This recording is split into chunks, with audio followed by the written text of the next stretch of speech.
नमस्कार। आज हम विक्रम बेताल की कहानी या कह सकते हैं बेताल पच्चीसी की पहली कहानी यहाँ पर सुनाने जा रहे हैं। इससे पहले हमने बेताल पच्चीसी की प्रारंभिक कहानी इसी चैनल पे आपको बताई थी।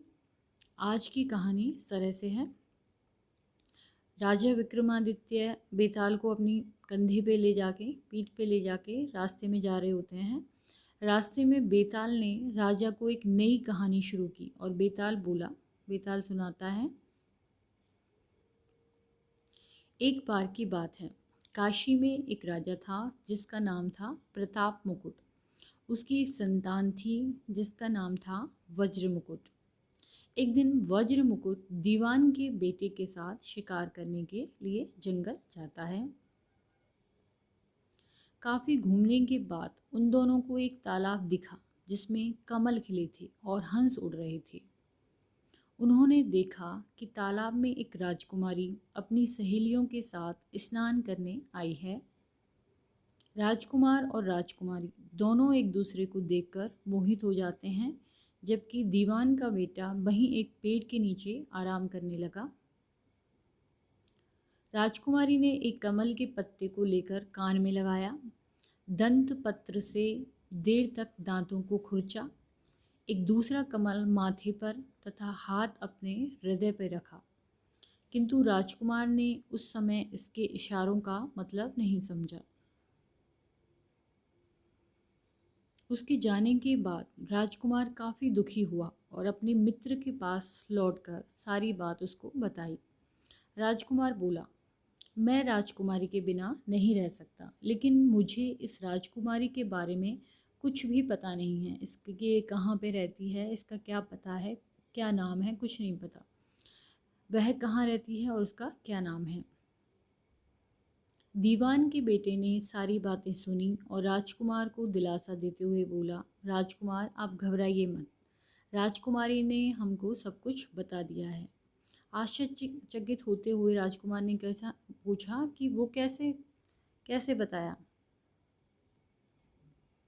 राजकुमार को देखते ही राजकुमारी ने बालों में से एक कमल का फूल निकाला, कान से लगाया, दांतों से कुतरा, पैरों के नीचे दबाया और फिर अपनी छाती से लगाकर अपनी सहेलियों के साथ चली गई।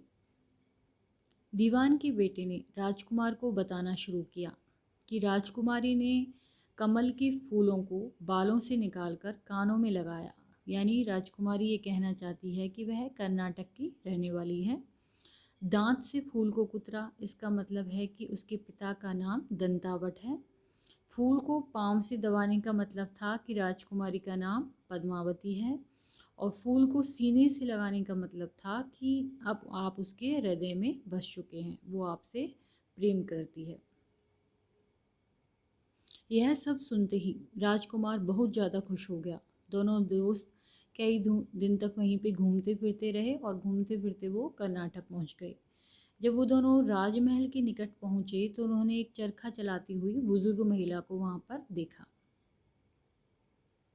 महिला से कहा, माई हम दोनों व्यापारी हैं, हम बहुत दूर से आए हैं, हमारा सामान वहीं पर रह गया है और वो सामान धीरे धीरे आ रहा है जहाज़ से। हम दोनों को बस रहने के लिए यहाँ पे थोड़ी सी जगह चाहिए, क्या आप देंगी? उनकी बात सुनकर बुजुर्ग महिला की ममता जाग उठी और उसने कहा, ठीक है बेटा, इसे अपना ही घर समझो और जब तक तुम्हारा सामान आता है तब तक तुम यहीं पे रहो। इसी बीच दीवान के बेटे ने उस महिला से पूछा कि माई आप क्या काम करती हो, आप कहाँ किस किस के लिए काम करती हो, आपके घर में कौन कौन है? उसने कहा, मेरा एक पुत्र है जो राजा के यहाँ नौकरी करता है। मैं राजा की पुत्री पद्मावती की दासी थी। अब मैं बूढ़ी हो गई हूँ, इसलिए घर पर ही रहती हूँ। महाराज खाने को दे देते हैं और पूरे दिन में एक बार राजकुमारी से मिलने मैं चली जाती हूँ।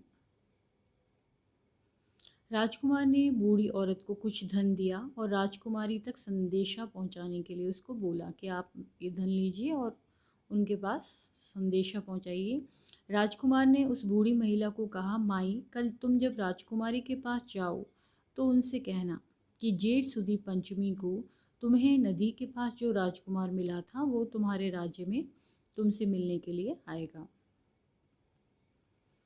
उस महिला की बात सुनते ही, जब वो महिला, बुजुर्ग महिला राजकुमारी के पास जाती है और उससे बोलती है, तो उसकी बात सुनते ही राजकुमारी को गुस्सा आ जाता है।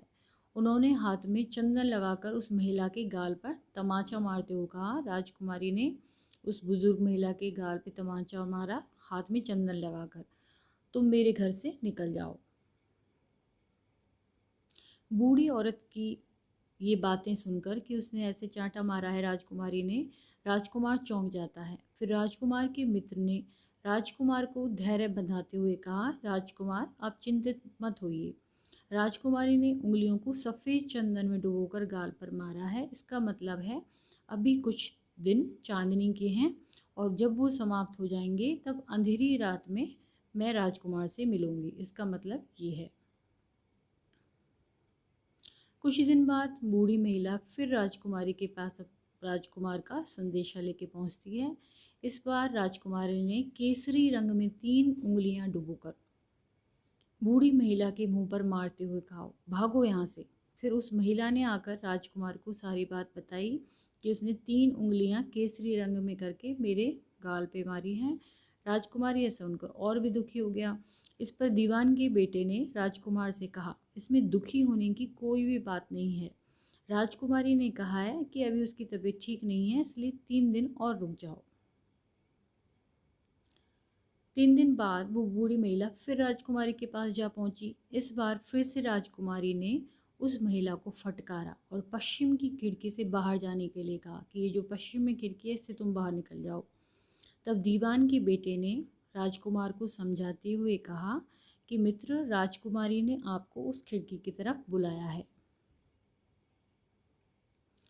उसने बूढ़ी महिला के कपड़े पहनकर नारी का वेश धारण किया, इत्र लगाया और हथियार बांधकर राजकुमारी से मिलने चल पड़ा। जो राजकुमार था उसने बूढ़ी महिला के कपड़े पहने, एक औरत का रूप लिया और इत्र लगाकर और हथियार बांधकर राजकुमारी से के लिए मिलने चल दिया।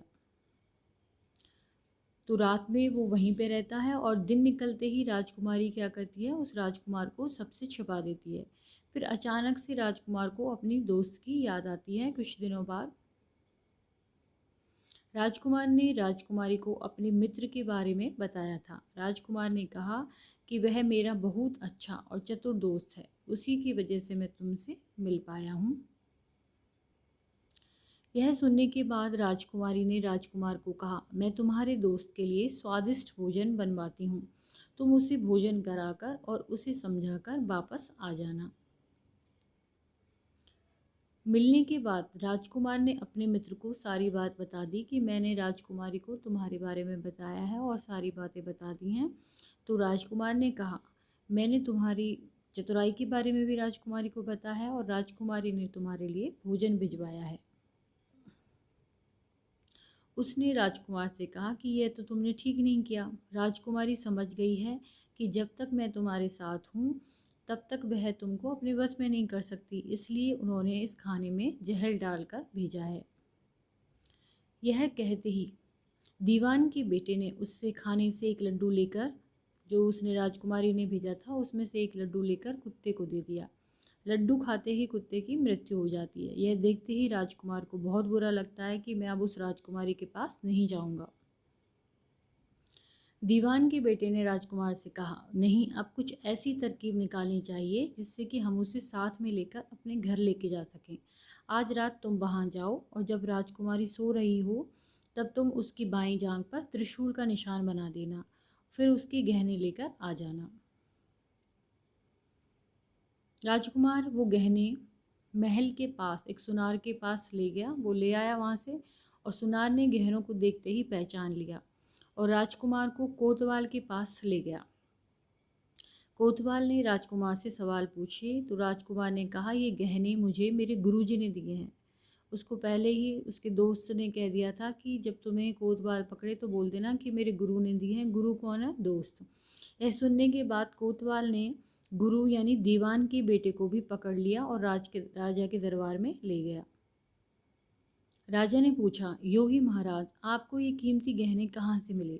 योगी का वेश धारण किए हुए दीवान के बेटे ने कहा, महाराज, मैं शमशान में काली चौदस को डाकिनी मंत्र प्राप्त कर रहा था कि मेरे सामने डाकिनी आ गई।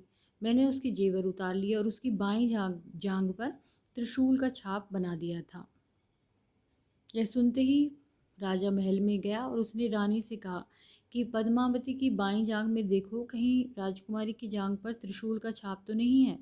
राजा की बात सुनते ही रानी ने यह सब किया और देखा, और सच में ही राजकुमारी की बाईं जांग पर त्रिशूल का निशान बना हुआ था। यह जानकर राजा बहुत दुखी हुआ। फिर राजा योगी के पास गए और कहा कि योगी बताओ, धर्म शास्त्र में बुरी औरतों के लिए क्या सजा है। योगी ने उत्तर दिया, ब्राह्मण, राजा, गऊ औरत, पुरुष और अपने राज्य में रहने वाली किसी से भी कोई बुरा काम हो जाए तो उसे राज्य से बाहर निकाल देना चाहिए। यह सुनते ही राजा ने पद्मावती को जंगल भेज दिया। वहाँ राजकुमार और दीवान का बेटा मौके का इंतजार कर रहे थे और राजकुमारी को अकेला पाकर दोनों उसे अपने नगर ले आए और खुशी खुशी रहने लगे। कहानी खत्म हुई और हर बार की तरह एक बार फिर बेताल ने विक्रम से पूछा, तो राजन बताओ, इस कहानी में पापी कौन है? जल्दी बताओ राजन, वरना तुम्हारे सिर से मैं टुकड़े टुकड़े कर दूंगा। विक्रम ने उत्तर देते हुए कहा, पापी राजा था, क्योंकि दीवान के पुत्र ने अपने मालिक का काम किया। कोतवाल ने राजा का कहना सुना और राजकुमार ने अपनी इच्छा पूरी की।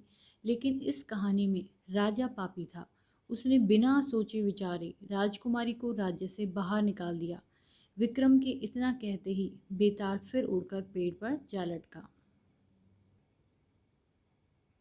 तो आज की ये कहानी थी पापी कौन, विक्रम बेताल की। और यदि ये वीडियो और ये कहानी आपको पसंद आती हैं तो इसको लाइक करें, चैनल को सब्सक्राइब